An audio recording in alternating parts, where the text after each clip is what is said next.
Hello and welcome. I'm Praveen Malik, and today I'm going to offer some musings on light. So, why light? If we think about matter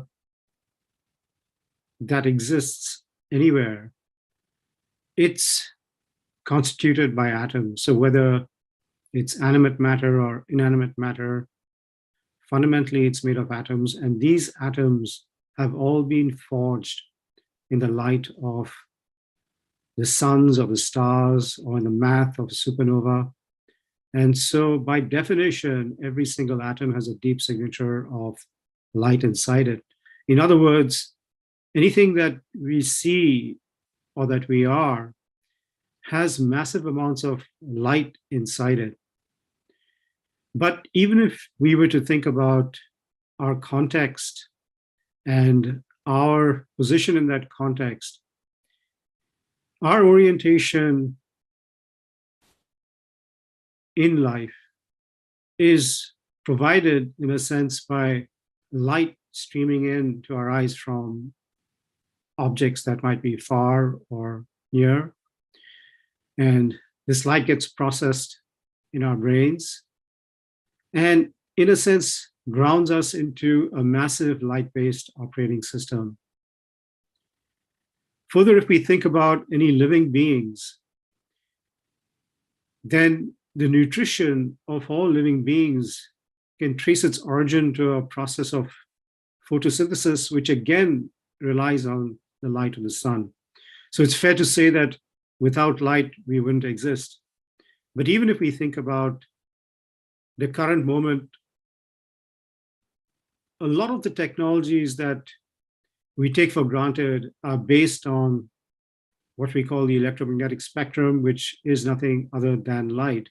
And even if we extrapolate into the future, it's been said that it's optics and quanta that's going to drive a lot of what's possible technologically in the future. And therefore, our past, our current, and our future is heavily dependent on light.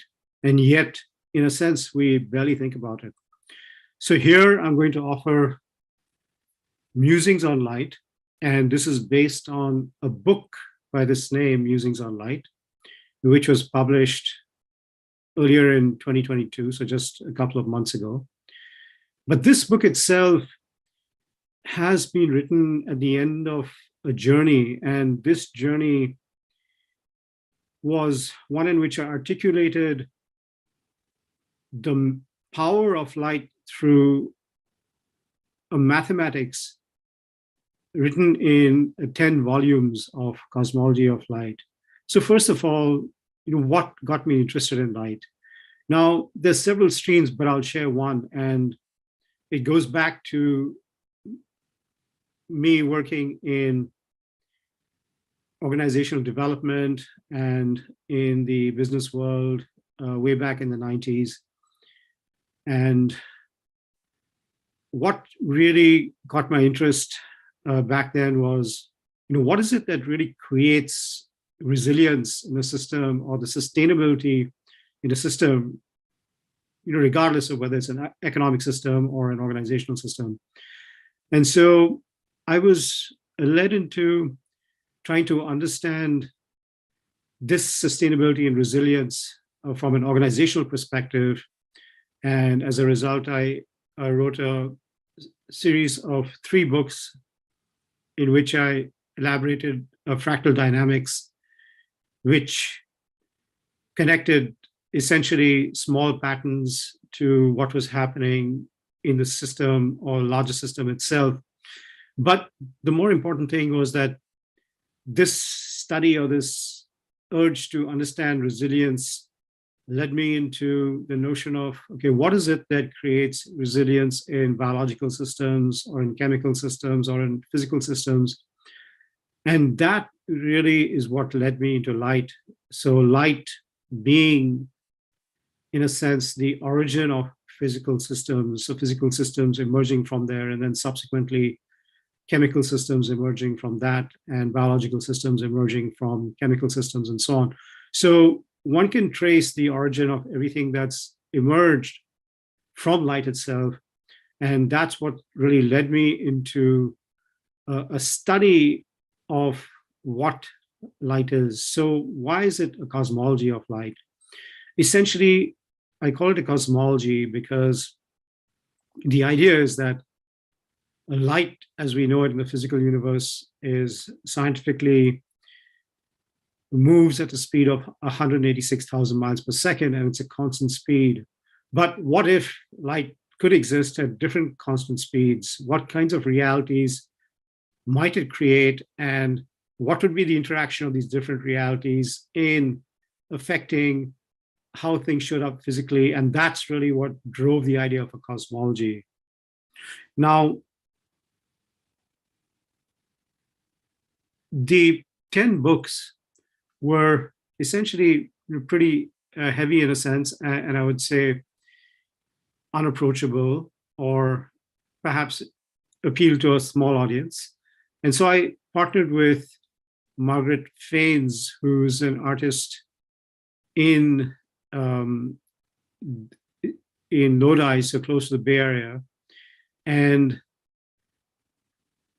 we collaborated on this book, Musings on Light, which essentially the idea was to take 50 core principles or ideas from the 10 Cosmology of Light books and summarize them in a way that would become easier for people to grasp and get the sense of what a cosmology of light is. So that really is what Musings on Light is. And I'm going to, in the next 40 minutes or so, share several of these images and also trace out what I'd call a story of light based on these images. So if we start with a thought experiment, and imagine you're looking out on the horizon and the sun is rising, it's the morning time, and you know it would take about 8.5 minutes for the light from the sun to reach you on the earth. And now imagine that you're on a ray of light that's halfway on that journey. So as you look back at the sun, you get a sense that you were there approximately 4.5 minutes in the past. As you look at the earth, you'll get a sense that that you'll be there in approximately 4.5 minutes. And so the notion of time arises because you're currently in the middle experiencing some present, and this time has arisen because of the way light is traveling. By contrast, if light were traveling infinitely fast, then everything would be experienced here and now. But because of its finiteness, this notion of past, present, and future arise. But also what arises is the idea of matter or the reality of matter, because if by definition we know that light in the physical universe is traveling at a finite speed, then assuming that there is something that light is trying to convey, or assuming that some concept that is hidden by light and is to be expressed by light, because of its finiteness, it's going to take a certain amount of time and distance to express itself. And this time and distance can be related to a notion of a packet or a quanta. And this idea of a quanta then offers some stability to that concept that's trying to materialize. And in a sense, that can be thought of as the basis of matter. So we're seeing that because of the way light is traveling, for very fundamental things that we experience in the physical universe, the past, present, future, and matter seem to be related to it. So I'm going to come back to this notion of four, and perhaps I'll go into the symmetries of the four depending on how this flow goes. But the idea of light creating fundamental experiences based on the way it's traveling, that really is the takeaway from this idea of emergence of time and matter. Now let's think of another thought experiment where light is traveling infinitely fast. So because it's traveling infinitely fast, we could say that it's going to be present in whatever volume is considered instantaneously. So there's going to be a reality of omnipresence. We could say that anything that arises or disappears is going to be recorded in this fabric of light. And so light is going to have an instantaneous knowledge of everything that's happening in its quote unquote space. And therefore, it's all knowledgeable or omniscient. Now, if anything not of the nature of light were to arise, then it would ultimately be overpowered by light. And so we can say that there's a property of omnipotence or all power that arises. And since by definition, everything is connected in the one fabric of light, there's going to be a property or a principle of omninurturance or implicit harmony that exists. And so we see that there are four fundamental properties that seem to emerge, again, when light is traveling infinitely fast. And to summarize, these are omnipresence, omnipotence, omniscience, and omninurturance. And we can perhaps simplify that by just thinking of these as presence, power, knowledge, and harmony. Now, in a cosmology of light, the idea is that the native state of light is where it travels infinitely fast. And because it's characterized by omniscience, omnipotence, omninurturance, omnipresence, there's essentially an infinite amount of information that exists in it. And when light projects itself at slower speeds, as it does when it travels at 186,000 miles per second, then some of that information that exists in its native state begins to get materialized. So there's a progressive materialization of that information where what is inside light reveals itself to us in a different way and becomes more tangible as an object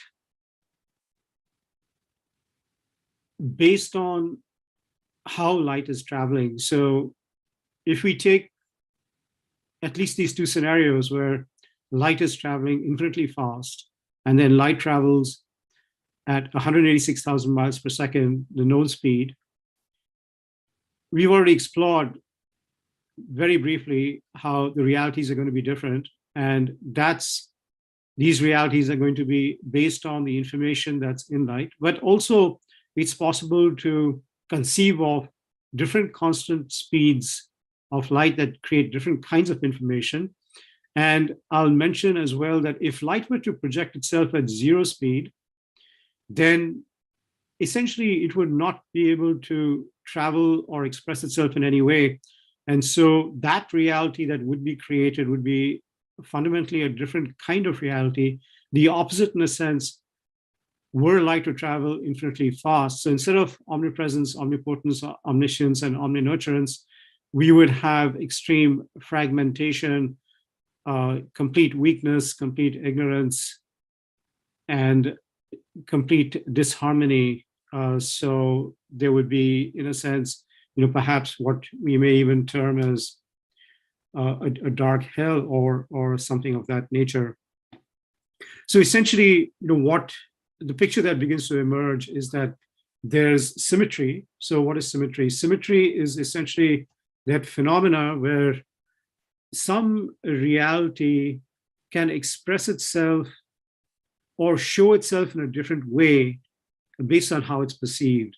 So if we consider that light in its native state has these four properties that we're just roughly calling presence, power, knowledge, harmony, then as light projects itself at slower and slower speed, it's these same four properties that again express themselves, but they express themselves such that they appear different. It's a different face of that same thing. So when we consider, for example, light traveling at 186,000 miles per second, then we have that symmetrical reality where at least we notion these four fundamental notions appear or arise, the notions of past, present, future, and harmony. And if we really think about what each of these, the past, present, future, and matter, if we think about what they stand for, then you can perhaps say that when we look out around us, so whether we are sitting in an office or out in nature,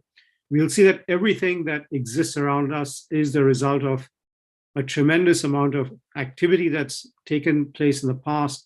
And in that activity, there's a presence. And so, in a sense, whatever the past is may be related with this notion of presence. When we think about the present moment, then we can become aware that there's many different forces that are vying for expression.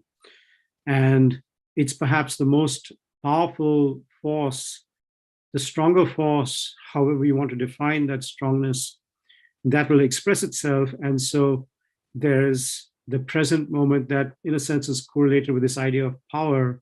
When we think about the future, there's an inevitability to some kinds of ideas that will express itself. And so we can say that the future becomes a carrier, in a sense, of light's property of knowledge.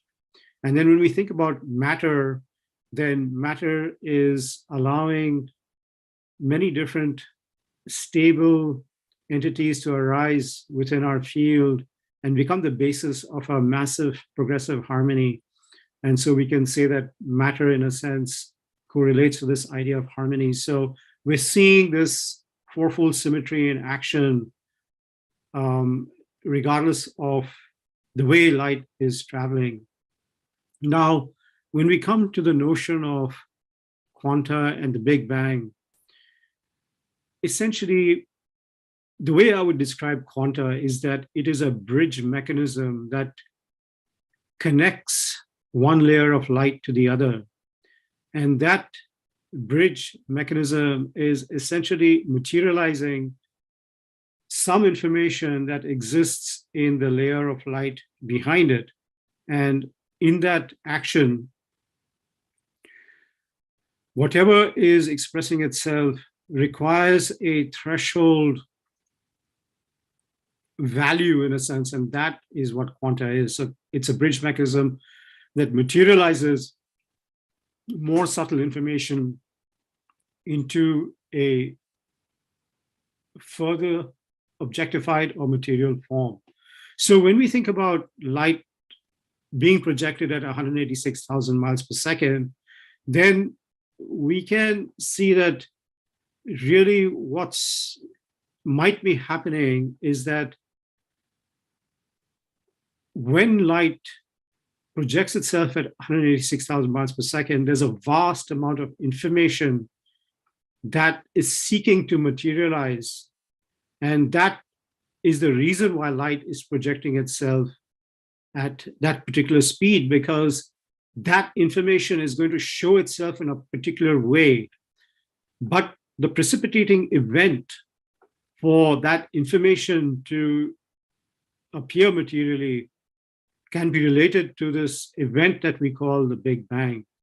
And so the Big Bang can be thought of as a milestone event in which antecedent and subtle information that exists inside light is going to begin to express itself in a particular way in the physical universe, and in fact, create the physical universe and all possibilities inside it. Now, just as we are proposing that there's an intentionality to light traveling at speed c, because that's what's required for materialization and the physical universe to arise in a particular kind of way. what really we're implying here is that if we consider the speed of light to be an upper bound of existence, and if we inverse that, if we take the inverse of that upper bound, we know that c is a big quantity, 186,000 miles per second.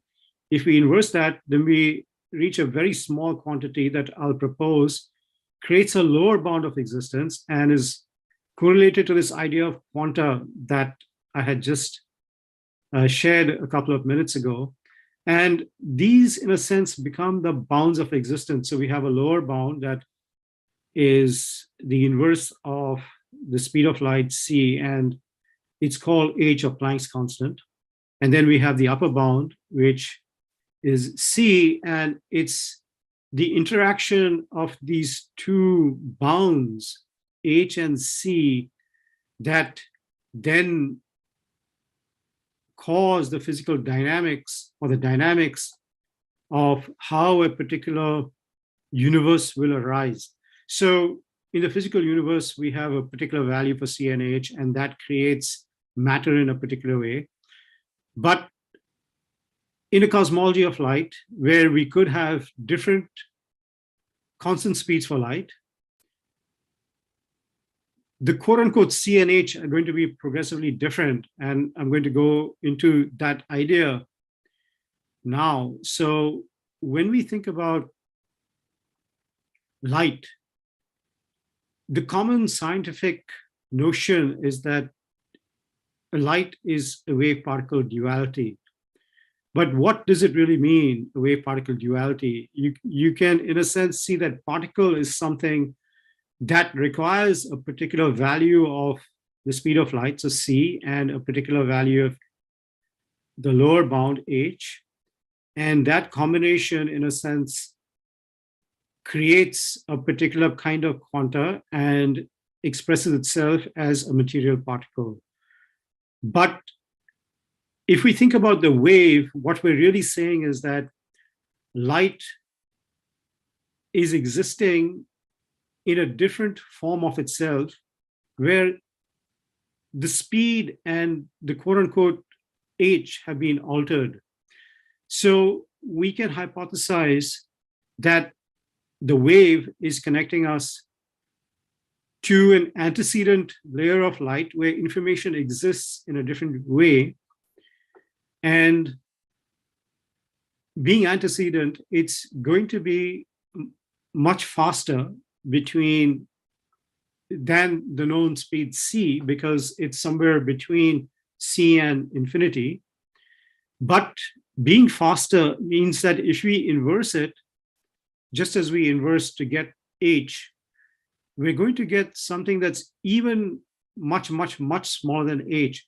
So in a sense, if we think about h as being a binding factor and a particular value of h, or Planck's constant, that exists in the physical universe as necessary to create particles, then if that quote unquote h becomes progressively smaller, then it won't have that binding power to hold that information in a particular way, and it won't show up as a particle, it'll show up as a wave. And so we have this idea of wave particle duality, but that's not the whole of the situation, because if we think about a value where light travels infinitely fast, so the speed of light is infinite, and you inverse that, then essentially you end up with a binding factor of 0, which means that the information in light can't be bound in a particular time and space coordinate, but it will express itself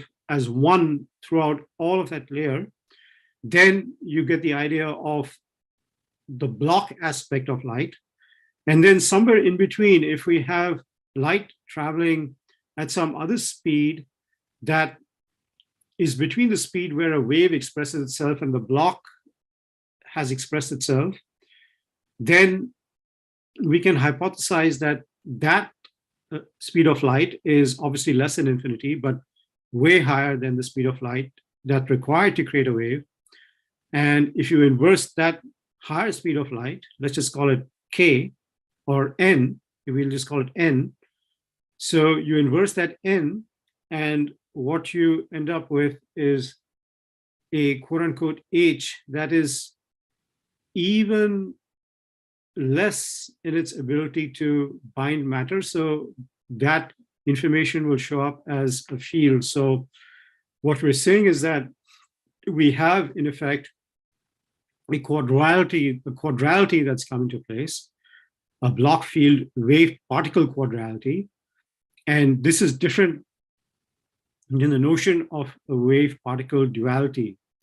Now, this dynamic that I just went over is really one of what I'd call a triple quantization, and I'll also propose as the basis of a true quantum computation that exists in persistence in the cosmos.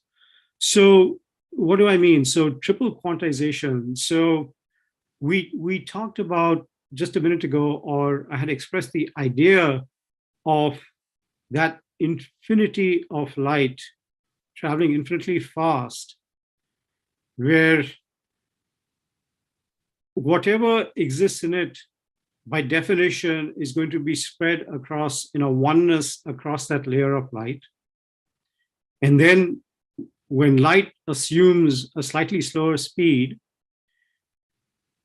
then we can say that that is an intentionality, because there's the four properties that we had identified as presence, power, knowledge, harmony. For that to materialize itself in a physical form would require a triple quantization, meaning that it would have to precipitate or quantize itself thrice in order to become this unique physical universe. But why? Because if we think about these properties of presence, power, knowledge, harmony that exist when light's traveling infinitely fast, there's an infinity of information in them. And when light is made to project itself at a slightly slower speed to infinity, then we can assume that that information that's hidden in presence or power or knowledge or harmony begins to express itself as a very, very large sets of infinite elements, all related to presence or power or knowledge or harmony. So in a sense, we have the first objectification of this subtle information becoming a little more material and creating four large sets of infinite elements. And then when light projects itself or quantizes itself further, there's another act of quantization that occurs. And that quantization then will further objectify that information in such a way that infinite number of unique elements can be thought of being created, these subtle seeds or elements that could be thought of as unique combinations of elements of these four sets. So you have a large number of subtle seeds that are then created. And then when light projects itself at c, the known speed in this physical universe, then that, or those large infinite number of seeds, then become the basis of unique expressions of matter that will express themselves uniquely as matter forms. And we'll go over that in a few minutes. So we can see that just this idea of precipitating information from the infinity of light to a material layer requires a triple quantization. But this is happening persistently. And so the idea is that there's a persistent quantum computation, because we're looking at quantization that's just happening all the time. And so the basis of quantum computation is this idea of information being precipitated from one layer to a more material layer, and this is happening just automatically all the time. But this idea of a persistent quantum computation also then generates the idea, or gives rise to the idea, of the origins and possibilities of genetics. Because if we think about any layer of light, and so far we've hypothesized 5 layers. We've said there's a light traveling infinitely fast. There's light traveling at let's say speed n, which is closer to infinity. Then it's traveling at a slower speed k, that's still higher than c, and that the speed k creates a unique infinite number of unique seeds. Then c creates particles, and then we have light projected at 0 that creates a different kind of dark reality. But the fact is that the output of the persistent quantum computation is genetic type information at every step. So when light materializes at this layer of reality where it's traveling at c, by definition, there is a vast amount of genetic type information that is also generated. And this genetic type information becomes more concrete when we get to the layer of the cell that emerges within space-time energy gravity. We'll talk about that in a few minutes. But again, each of these 5 layers that we've hypothesized, or that we're saying exist in a cosmology of light, will output a certain kind of genetic type information. And so that's the origins of genetics. But then also it becomes clear that whatever has materialized in this layer where light travels at the fixed speed of c is nothing compared to what still can materialize, because there's infinite amount of information in antecedent layers.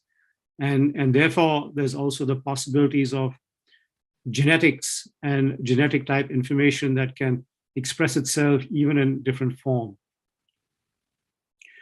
Now, it becomes really important to consider this idea of space-time energy gravity in relation to these layers of light that we've just gone over. So when we think about the infinity of unique subtle seeds that exists at that antecedent layer of light that is behind the layer of light where light's traveling at speed c, so that we just call that speed k, then those infinite number of seeds, in a sense, require an arena in which to express themselves when light projects itself at c. And we can think about that as being, that arena as being space. So space fundamentally, in this point of view, has infinite number of unique seeds that are ingrained in it. And time can be thought of the maturation of these seeds to a more material level. And so time is going to be relative. It's going to depend on the particular gradients and dynamics of how a particular seed is beginning to express itself. And so time is that time to maturity, in a sense. And energy can be thought of the way in which what is subtle becomes more material. So energy is that particular carrying capacity, if you will, or embryo, which allows this transformation from the subtle to material to take place. And as we can notice around us, that everything has a relationship to everything else. And so it's fair to say that a seed has a relationship with a seed if we're talking about the subtle seeds or even the seeds that animate space. And groups of seeds will have a particular relationship with other groups of seeds. And this correlates with the idea of gravity in a cosmology of light. And so we're saying that space-time energy gravity come into being in a particular way when light projects itself at speed c. And we also, as if you recall, we had said that at speed c, there's that milestone event called the Big Bang that's occurring. And so it's fair to say that when that Big Bang occurs, then space-time energy gravity, as we experience it, set up the macro parameters for the cosmic adventure that we progressively go through. Now, This also gives rise to the idea of the script of genetics. So earlier I had introduced the idea of genetics as being the output of a persistent quantum computation, but we also introduced the idea of space-time energy gravity, which, if we think about it, space being an arena of unique seeds sets up the archetype of what's possible, and so that can be related to knowledge. Time is that notion where essentially the idea that exists in a subtle seed is going to express itself regardless of any kind of circumstance. And so there's implicit the idea of a power. Energy is correlated to the idea of the property of presence and light, and gravity is correlated with the idea of harmony. So we're seeing that space-time energy gravity is itself a fourfold expression of the four properties of light that we call essentially knowledge, power, presence, and harmony, that have a one-to-one mapping or correlation with space-time energy and gravity. But the important point is that any kind of seed that materializes, that shows itself, will have these four components to it. Will have the space-time energy gravity, a unique space-time energy gravity script to it, and that I'm also proposing is the basis of genetics. So we have a fourfold script that will accompany any materialization that occurs, and this materialization will by definition be accompanied by a quote-unquote law that defines its space-time energy gravity behavior, and that law is written in the space-time energy gravity script. That's the basis of genetics. And so moving forward, and here I'm skipping a couple of layers, but coming just to give the idea of how in a cosmology of light, whatever emerges is nothing other than light. And we saw that in space-time energy gravity, that is nothing other than presence, power, knowledge, harmony. And when we think about quantum particles, that also is a further emergence in our physical universe. Then we can think of quarks as being a carrier for light's property of knowledge. And I'll explain why in a minute. And we can think of leptons as being a carrier for light's property of power, of bosons as being a carrier for light's property of harmony, and the Higgs boson as being a carrier for light's property of presence. And so here also we have the progressive materialization of light in these four forms. And very quickly, I'll say that if we think about an atom and we go into its nucleus and we think of the atomic number that would uniquely identify the behavior of that atom in the universe, that atomic number is identified or made up by a certain number of protons. But the proton, we know, is made up of just quarks. And so quarks must be a carrier of knowledge from this point of view. Then when we think about leptons and we think about a surrogate for that, the electron, we know that there's essentially the release and binding of electrons is accompanied by a massive release or capture of energy. And so there's a correlation between leptons and the idea of light's property of power. When we think about bosons, we know that they're required for all quantum particles to combine. And therefore, that gives us the idea that they are a carrier for light's property of harmony. And then we know that any quantum particle that has mass has to interact with the Higgs field through the Higgs boson. And therefore, that gives us the idea that the Higgs boson is a carrier for light's property of presence. But moving ahead, we will find that these quantum particles that then uniquely create 108 known elements, and these elements can also be categorized into four. as S shell, P shell, D shell, and F shell elements. And if we consider the S shell, P shell, D shell, and F shell, we'll see that there's a correlation again with the idea of them being a carrier for particular properties of light. So the S shell, we have elements like hydrogen and helium that we know power suns, and therefore the S shell must be a carrier for light's property of power. If we think about the P shell, we have, for example, elements like carbon and silicon and so on. But there's a vast number of archetypes that show up in the P shell category that are representative of many different kinds of elements. And so it's the idea of the P shell being a carrier for light's property of knowledge. If we think about the D shell, then we have the workhorse elements like iron, nickel, copper, zinc, and so on.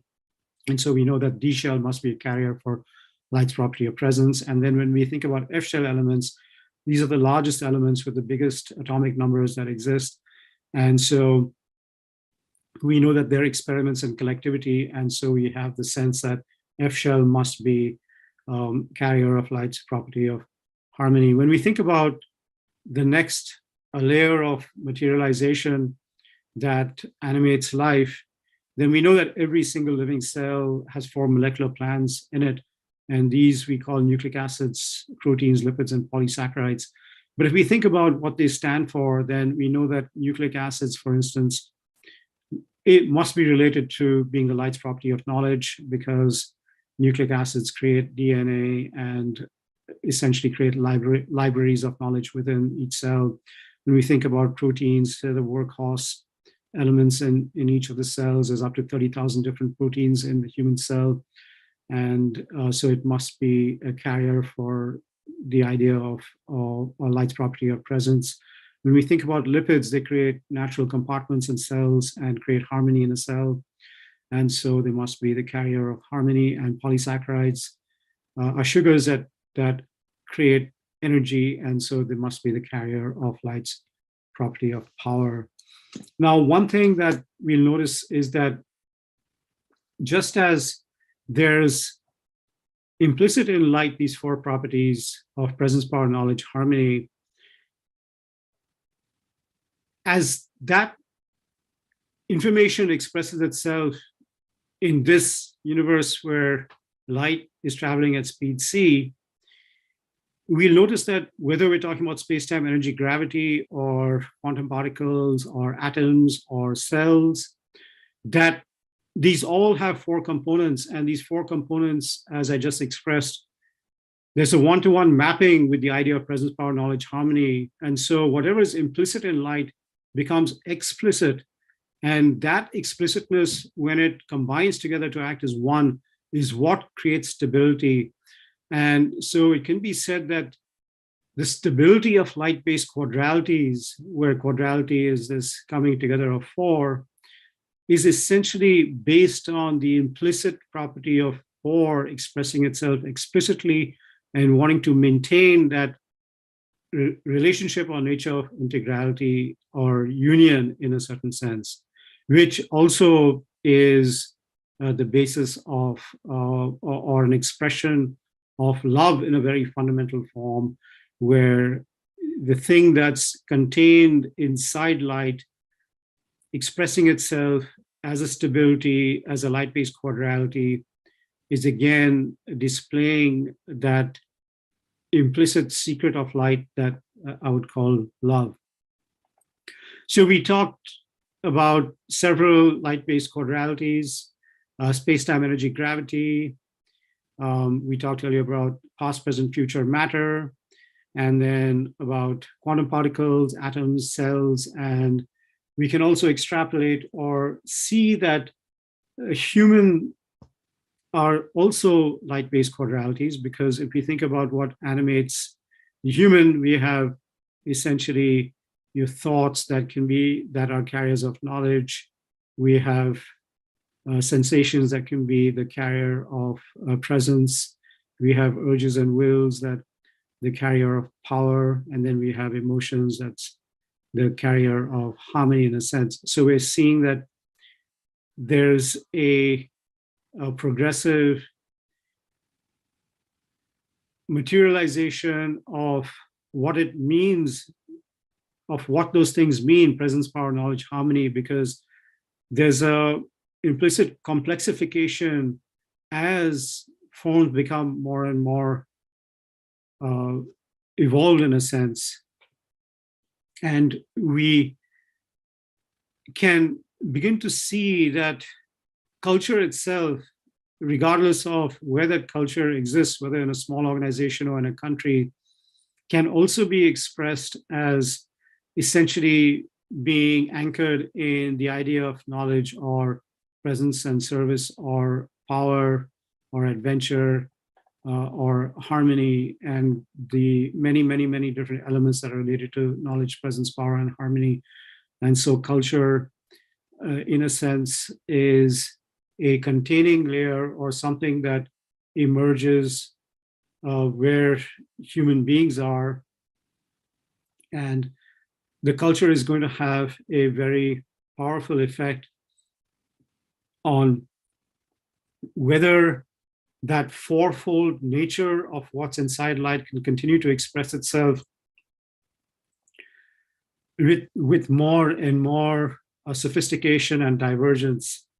And that's going to be dependent on the idea of culture. And then we also get to the notion of each nation being completely unique, but that uniqueness as being an expression of the unique elements of the four sets that are presence, power, knowledge, harmony, and the many, many elements that exist in it. So we can see that again, nation is, in a sense, an expression of a light-based quadrality, which leads us into this idea of complex systems. And here I'll draw your attention to several different layers that exist within a complex adaptive system. So if we think about the human layer, and it's a light-based quadrality, but then as we've already explored, there is a cellular layer that's necessary for the human layer to arise, but that's also a light-based quadrality. And then there's a layer in between that we didn't talk about, the ecosystem services layer, but that also is a light-based quadrality. And then we briefly touched on the ideas of culture and nation. And these form 5 layers. And these 5 layers, essentially, the way that they interact is going to create the complexity of the systems that we live in. And the point being that I would draw a correlation between expansion, contraction dynamics of the cosmos and this idea of a resilient, complex adaptive system that's being created with these 5 layers, with the human light-based quadrality in the center. And the idea being that if we think of cosmos as an expression, an adventure of this expression of the information that exists in antecedent layers of light, then we know that so long as nothing interferes with this natural expression of the fourfoldness, then space, by definition, will require more and more seeds for that information to express itself. And so we can say that the universe will expand. But on the flip side, if something goes wrong with the complex adaptive system that's made up of those 5 layers, so, for example, if there's complete acidity at the cellular level, or ecosystem services stop working, or the human becomes very fragmented and seeks only selfish aims rather than the fourfoldness, the possibilities of fourfoldness, and if culture doesn't reinforce the possibilities of fourfoldness, and also if nations don't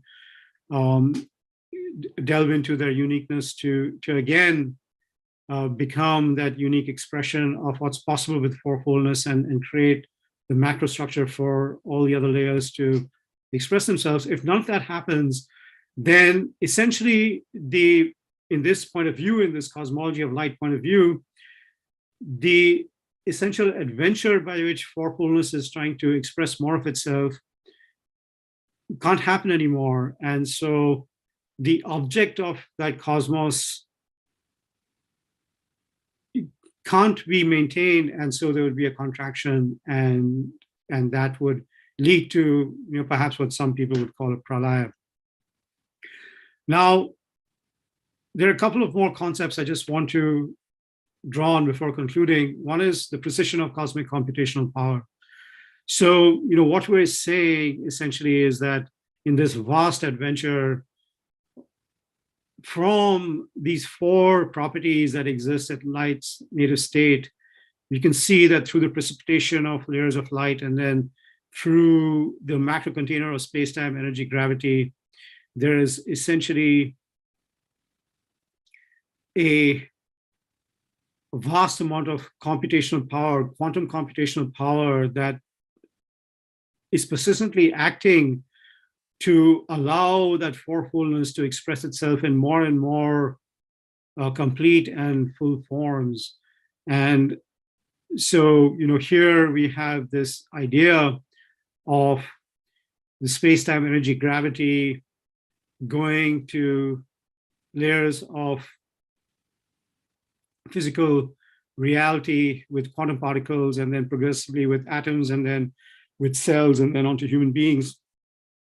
But one can see the chain of this intentional or precise computational power that had to exist for all of this to happen, which gets us to the final point about the idea of a light-based quadrality, or singularity rather.